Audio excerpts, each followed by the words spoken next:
is the 31st day of the 33 days to Eucharistic glory, the way of virtue. This is the will of God, that you be holy.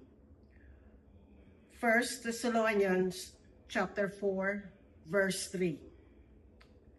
800 years ago, a young Italian man searching for meaning in his life went into a dilapidated old church and heard the voice of God speak to him.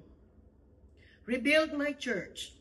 As you can see, it is in ruins. If you and I listen carefully, I believe we will hear the same voice saying the same thing. The young man was Francis of Assisi. His first reaction was to repair and rebuild a number of churches in and around Assisi. But the voice kept calling him, Francis, rebuild my church. As you can see, it is in ruins. Over the past 50 years, we have spent a lot of time, energy, and money building and restoring the physical facilities of our churches. But the voice of God continues to call to us. Once again, God saying, rebuild my church. And the rebuilding that needs to be done now is of the spiritual nature. The only way for our lives to genuinely improve is by acquiring virtue. Similarly, it is impossible for a society to genuinely improve unless its members grow in virtue. The renewal that the church and society so desperately needs is a renewal of virtue. And it is our relationship with Jesus that gave us the strength, the grace, and the wisdom to grow in virtue. What is virtue? It is a habitual and firm disposition to do good. The great fallacy of the lukewarm moral life is to believe that our sole responsibility is to eliminate vice from our lives.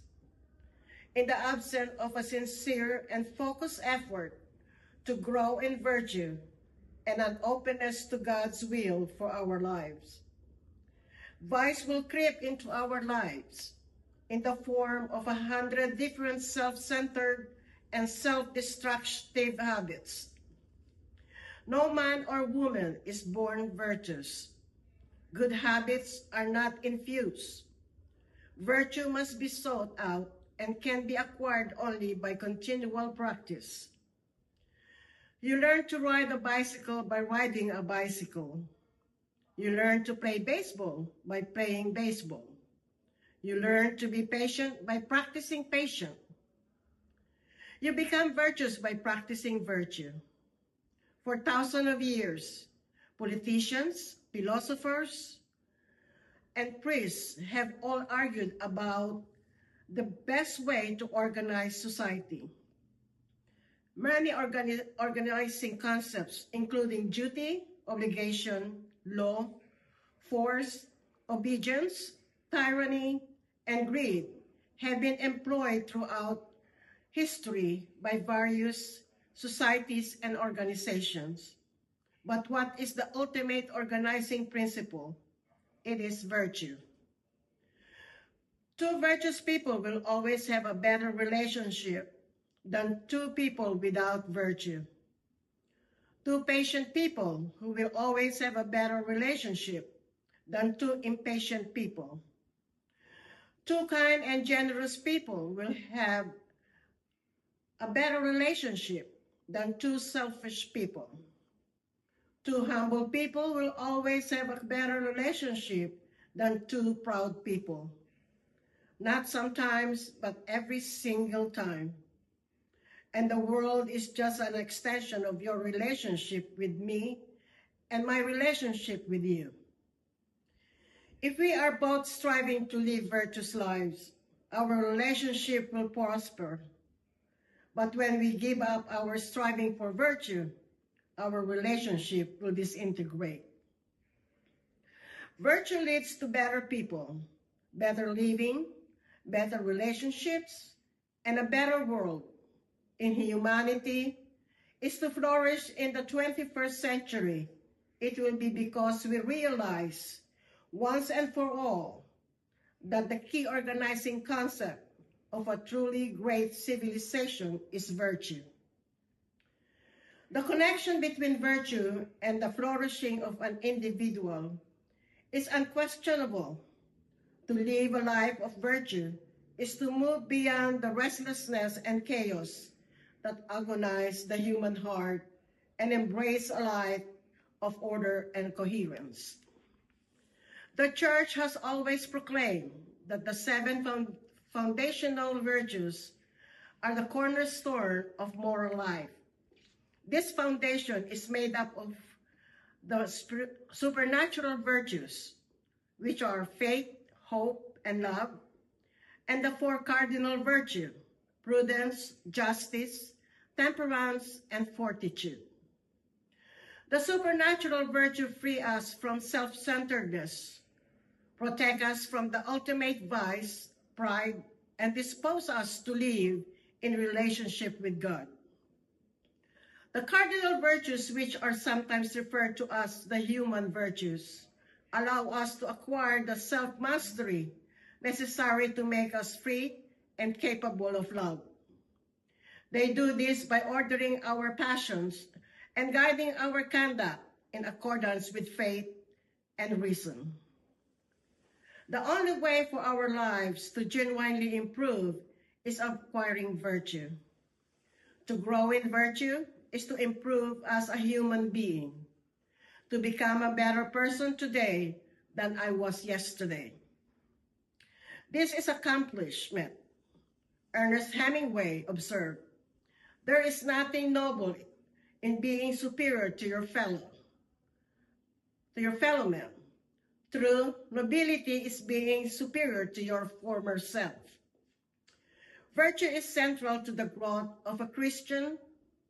Earlier in our journey together, Day 8, we discussed how people tend to emulate the 5 people they spend most time with. Are you 5 people virtuous people? I can't make a change. My 5 people are set and they are not virtuous. But let's think back to something else we have learned on this pilgrimage together. Don't let what you cannot do interfere with what you can do. Day 21.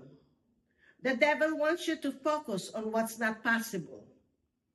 Jesus helped us to focus on what is possible and find new possibilities.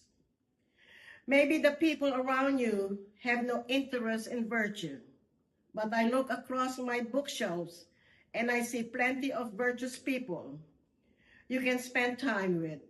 Mother Teresa, Fulton Sheen, C.S. Lewis, Teresa of Avila, Teresa of Lexus, Augustine, Aquinas, Chesterton, Tolkien, Christ, Dorothy Day. This list is endless. Virtues are the habits of the saints. And then, of course, there is Jesus in the Eucharist. Jesus' virtue personified. He is honest, patient, kind, humble, courageous, compassionate, hopeful, wise, generous, gentle, resilient, loving. And whenever we act virtuously, we, in some mysterious and amazing way, usher God's grace and goodness into the world. Virtue became man so that man could become virtue. The Eucharist is, as St. Peter Amord observed, a divine storehouse filled with every virtue. God has placed it in the world so that everyone may draw from it. So draw from it.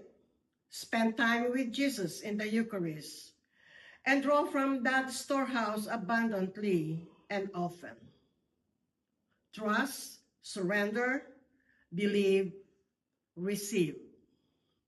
Lesson: to live a life of virtue is to move beyond the restlessness and chaos that agonize the human heart and embrace a life of order and coherence. There is a clear connection between a life of virtue and a human flourishing. Virtue leads to better people, better living, better relationship, and a better world. The Eucharist is a divine storehouse filled with every virtue.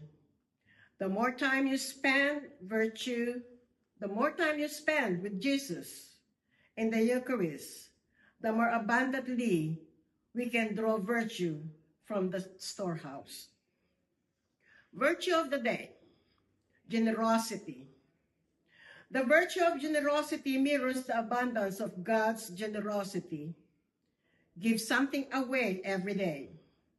It need not be a material possession or money. Give a compliment, a smile, advice, encouragement. Express your appreciation. Catch someone doing something right. Give everywhere you go to everyone you meet. Live a life of staggering generosity. Spiritual communion. In the name of the Father, the Son, and the Holy Spirit. Amen. Jesus, I believe that you are truly present in the most holy sacrament of the Eucharist. Every day, I long for more of you. I love you above all things, and I desire to receive you into my soul. Since I cannot receive you sacramentally at this moment, I invite you to come and dwell in my heart. May this spiritual communion increase my desire for the Eucharist. You are the healer of my soul. Take the blindness from my eyes, the deafness from my ears, the darkness from my mind, and the hardness from my heart. Fill me with the grace, wisdom, and courage to do your will in all things. My Lord and my God, draw me close to you, nearer than ever before. Amen. In the name of the Father, the Son, the Holy Spirit. Amen.